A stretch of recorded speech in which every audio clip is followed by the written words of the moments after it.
Hello दोस्तों, कैसे हैं आप सभी। उम्मीद करते हैं सभी लोग अच्छे होंगे। माय नेम इज संजीव और स्वागत है आप सभी का एग्जाम बैंक में। यहाँ पे हम बात करेंगे सैनिक स्कूल के इंपॉर्टेंट क्वेश्चंस के बारे में। जैसे कि इंपॉर्टेंट क्वेश्चन है ये क्लास 6 और 9 दोनों के लिए। अब क्या है कि क्लास 6 के लिए थोड़ा सा जो क्वेश्चंस होंगे मैथ के यहाँ पे थोड़ा सा टफ पड़ेंगे, तो उसका आप ध्यान रखना है क्योंकि मैथ के जो क्वेश्चन है वो सबसे टफेस्ट क्वेश्चंस लिया गया है। बट क्लास 9 के लिए एकदम मतलब अच्छे क्वेश्चंस है, तो आप लोगों को मजा आएगा। तो इस वीडियो को अपने सभी दोस्तों के पास शेयर कर दीजिएगा जिनको भी ज़रूरत होगा, ताकि वो भी देख सकें। और कोई भी प्रॉब्लम हो तो आप नीचे कमेंट करके पूछना, और जो वेस्ट ना करते हैं अपने क्वेश्चन को सॉल्व करना शुरू करते हैं। हम देखते हैं सबसे पहले अपने फर्स्ट क्वेश्चन को। तो अगर आप इंग्लिश मीडियम से तो इंग्लिश वाला क्वेश्चन देख सकते हो, और हिंदी मीडियम से तो हिंदी में आप देख सकते हो। तो यहाँ पे बोल रहा है कि the age of Rahul and Ravi. Rahul एक है और एक है रवि। इन दोनों का जो एज का रेशियो दिया हुआ है वो 5:7 दिया हुआ है। तो जहाँ भी रेशियो दिया होता है हम उसके आगे x लगा लेते हैं, ये आपको पता होगा। और बोल रहा है कि 4 ईयर बाद यानी 4 साल बाद जो उनका एज होगा, तो उन दोनों का एज का जो सम है वो 56 ईयर के इक्वल हो जाता है। तो इसी इक्वेशन को हमें सॉल्व करना है। तो मैं थोड़ा सा आपको थोड़ा मतलब अच्छे से लिख करके समझाता हूँ। तो ये हमारा हो जाएगा 7x + 4 = ये 56। तो अगर आप इसको सॉल्व करोगे तो यहाँ पे देखो हमारा 5x है, यहाँ पे 7x, ये हमारा 12x हो जाएगा। और ये जो 4 और 4 8 होगा, इधर जाकर के ये माइनस हो जाएगा। तो ये माइनस होगा तो ये हमारा 48 हो जाएगा। तो इस तरीके से x = हमारा जो होगा वो 4 आंसर आ जाएगा। और इसमें पूछ क्या रहा है, किसका एज पूछ रहा है, रवि का एज पूछ रहा है। तो रवि का एज जो होगा वो पहले से 7 दिया ही है रेशियो में, तो हम 7 × 4 कर देंगे, यानी 28। इसका हमारा आंसर आ जाएगा ऑप्शन सी। अब हम अपने नेक्स्ट क्वेश्चन को देखते हैं। तो ये थोड़ा सा डिफिकल्ट है, इसलिए मैंने इसमें ऑप्शंस को नहीं रखा है, और ये एक्सपोनेंट चैप्टर से मैंने क्वेश्चन लिया है, तो इसको थोड़ा आप ध्यान से समझो।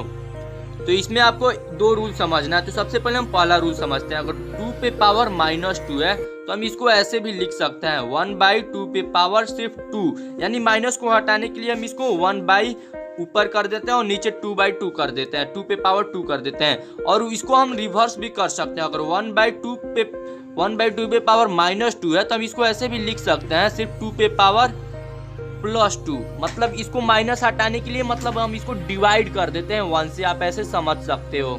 सेकंड हमारा रूल है, उसको आप थोड़ा सा समझो। जैसे कि यहाँ पे 10 पे पावर अगर 3 दिया है तो हम इसको ऐसे भी लिख सकते हैं 2 × 5, और इसका पावर 3, तो हम इसको ऐसे भी और भी एक स्टेप में लिख सकते हैं 2 पे पावर 3 × 5 पे पावर 3। तो ये दोनों मतलब जो रूल मैंने आपको बताया, ये दोनों रूल यहाँ पे एक्सपोनेंट का ये दोनों रूल लगेगा इस क्वेश्चन को सॉल्व करते समय। तो इन दोनों को आप थोड़ा सा मतलब ध्यान पे रखो, ताकि ये क्वेश्चन काफी इजी तरीके से आप सॉल्व कर सकोगे। तो हम क्वेश्चन को थोड़ा सॉल्व करते हैं। तो आप देखो कि यहाँ पे भी हमारा माइनस है और यहाँ पे भी माइनस है, यहाँ पे भी माइनस है तो यहाँ पे भी माइनस है। तो हम इन चारों में थोड़ा सा गेम खेलेंगे। जैसे इन दोनों को हम नीचे कर देते हैं और इन दोनों को ऊपर कर देते हैं, ताकि माइनस हमारा यूं गायब हो जाए। करते हैं तो जैसे यहाँ पे हम 5 पे पावर 3 और इंटू यहाँ पे 5 पे पावर 7 हो जाएगा, और इंटू 6 पे पावर 5, और इसका डिवाइड क्या हो जाएगा हमारा 10 पे पावर 5 और इंटू 3 पे पावर 5। तो यहाँ पे आप देखो कि यहाँ पे हम 10 को भी तोड़ सकते हैं, और अगेन 6 को भी हम 2 पार्ट में डिवाइड कर सकते हैं। 2 × 3 टू दी पावर 5 ऐसे लिख सकते हैं, और 10 को भी हम लिख सकते हैं 2 × 5 रेज़ टू दी पावर 5। इसको हम सॉल्व करते हैं। तो ये 5 पे पावर 3 था और 5 पे पावर ये 7 जो आया था, तो ये दोनों जुड़ करके 5 पे पावर 10 हो जाएंगे, और इंटू ये जो 6 है तो इसको हम थोड़ा सा इसको मतलब सिंपल लैंग्वेज में ही लिख देते हैं सीधे। तो ये हमारा ऐसे हो गया, और अगेन देन हम 10 को भी तोड़ेंगे तो ये 2 पे पावर 5 इंटू 5 पे पावर 5 और इंटू 10 और 3 पे पावर 5। 3 पे पावर 5 से हमारा 3 पे पावर 5 कैंसिल हो जाएगा, और अगेन 2 पे पावर 5 से 2 पे पावर 5 हमारा कैंसिल हो जाएगा। तो यहाँ पे अब देखो हमारे पास क्या बचा है 5 पे पावर 10 और 5 पे पावर 5। तो अगर इसको हम एक्सपोनेंट का तीसरा रूल लगा देंगे कि जैसे डिवाइड किया जाता है तो पावर को 10 में से हम -5 को घटा देंगे, पावर को घटा देंगे, तो हमारा आंसर आ जाएगा 5 पे पावर 5। तो अब बात करते हैं अपने नेक्स्ट क्वेश्चन की। तो इसमें थोड़ा सा कॉम्प्लिकेटेड है, थोड़ा सा आपको दिमाग लगाना पड़ेगा। इसमें हमारा ये प्रिंसिपल भी दिया हुआ है 12,000 रुपये, और हमारा टाइम भी दिया हुआ है 2 ईयर, और उसके बाद से रेट भी दिया हुआ है 6% का। लेकिन थोड़ा सा इसमें दिमाग लगाने के लिए बोल रहा है कि जो हमारा पहले आपने जो रुपया लिया है तो उसका जो ब्याज होगा पहले आपको एसआई से यानी सिंपल इंटरेस्ट से देना है ब्याज, और उसके बाद से आपको कंपाउंड इंटरेस्ट से अगर देना होता तो आप कितना ज़्यादा देते, यानी कंपाउंड इंटरेस्ट में आपको कितना ज़्यादा देना पड़ता as compare to SI simple interest की तुलना में। आप सोचो कि अगर हम एसआई निकाल लेते हैं और उसके बाद से सीआई भी हम निकाल लेते हैं यानी कंपाउंड इंटरेस्ट, और इसके बाद से कंपाउंड इंटरेस्ट में से हम एसआई को अगर माइनस कर देते हैं तो हमारा आंसर एकदम नॉर्मली आ जाएगा।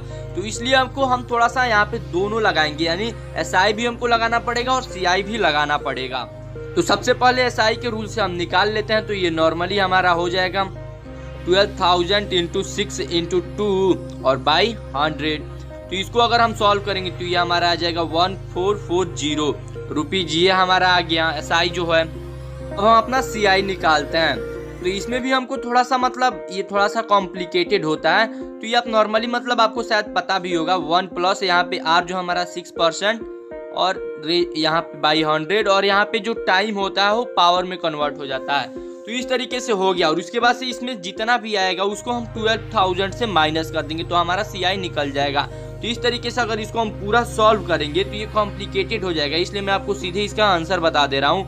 ये हो जाएगा 1483.2 रुपीज।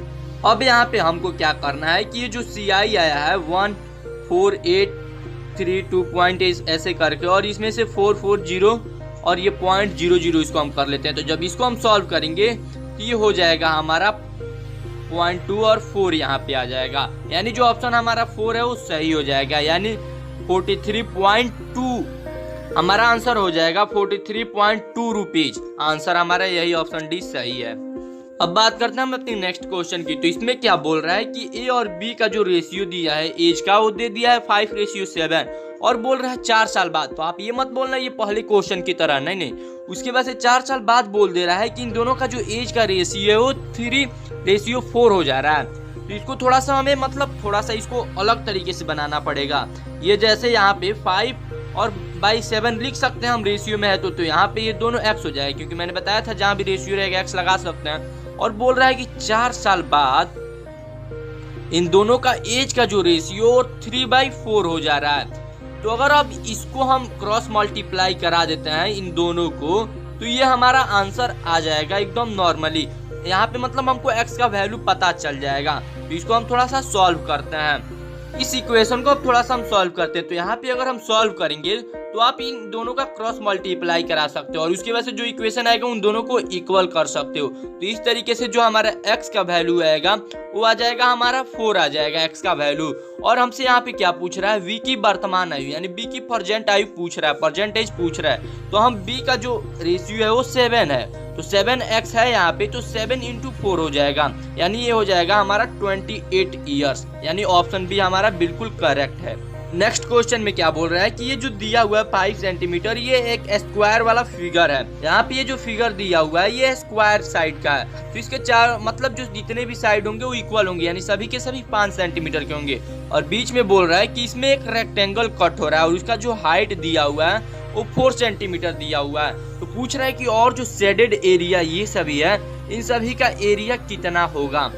तो आप बताओ कि अगर हम ट्रायंगल का एरिया निकाल लेते हैं और उसके बाद से स्क्वायर के एरिया में से अगर हम इसको माइनस कर देते हैं तो हमारा शेडेड एरिया जो है वो पता चल जाएगा, शेडेड रीजन हमको पता चल जाएगा। तो बिल्कुल हम वही करेंगे। स्क्वायर का जो हमारा एरिया है वो 5 दिया है तो ये हो जाएगा हमारा 25 सेंटीमीटर स्क्वायर। और यहाँ पे अब रेक्टेंगल का एरिया आप देखो, यहाँ पे 4 हाइट दिया हुआ ही है और नीचे का जो बेस है हमारा वो 5 दिया हुआ ही है। तो यहाँ पे 1/2 इंटू बेस इंटू हाइट हो जाएगा, तो 4 × 5 हो जाएगा। तो यहाँ पे 2 से ये 2 बार में यानी हमारा ये 10 सेंटीमीटर स्क्वायर हो जाएगा। तो 25 सेंटीमीटर स्क्वायर में से 10 सेंटीमीटर स्क्वायर को हम माइनस कर देंगे, यानी ये हमारा ऑप्शन सी करेक्ट है 15। उम्मीद है मेरे प्यारे दोस्तों कि मैंने आपके सभी डाउट्स को क्लियर करने की कोशिश की है। अगर इसके बाद भी आपको कोई भी डाउट आता है तो आप नीचे कमेंट कीजिएगा, मैं कोशिश करूंगा कि उसको आंसर कर सकूं। और साथ ही साथ अगर ये वीडियो आपको पसंद आया हो तो इस वीडियो को लाइक कीजिएगा और अपने सभी दोस्तों के पास इसको शेयर कीजिएगा ताकि उनके पास भी ये नॉलेज पहुंच सके। और अगर अभी तक वीडियो में तब तक के लिए जय हिंद।